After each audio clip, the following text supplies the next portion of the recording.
ಏನಾದ್ರೂ SIP ಮಾಡ್ತಿದ್ದೀರಾ ಅಂತಂದ್ರೆ ಖಂಡಿತವಾಗ್ಲೂ ಈ ವಿಷಯ ನಿಮ್ಗೆ ಗೊತ್ತಿರಲೇಬೇಕು, ಇಲ್ಲಾಂದ್ರೆ ನೀವು SIP ಮಾಡೋದೇ ವೇಸ್ಟ್.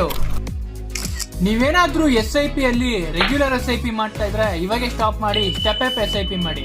ಸ್ಟೆಪ್ ಅಪ್ SIP ಮತ್ತೆ ರೆಗ್ಯುಲರ್ SIP ಏನ್ ಡಿಫ್ರೆನ್ಸ್ ಅಂತಂದ್ರೆ, ರೆಗ್ಯುಲರ್ SIP ಬಂದು ನೀವು ಎವ್ರಿ ಇಯರ್ ಸೇಮ್ ಅಮೌಂಟ್, ಒಂದು 10 ಇಯರ್ಸ್ ಸೇಮ್ ಅಮೌಂಟ್ ಕಟ್ಕೊಂಡು ಹೋಗೋದು. ಅದೇ ಸ್ಟೆಪ್ ಅಪ್ SIP ಅಂತಂದ್ರೆ ಎವ್ರಿ ಇಯರ್ ಅಮೌಂಟ್ ನ ಇನ್ಕ್ರೀಸ್ ಮಾಡ್ಕೊಂಡು ಹೋಗೋದು.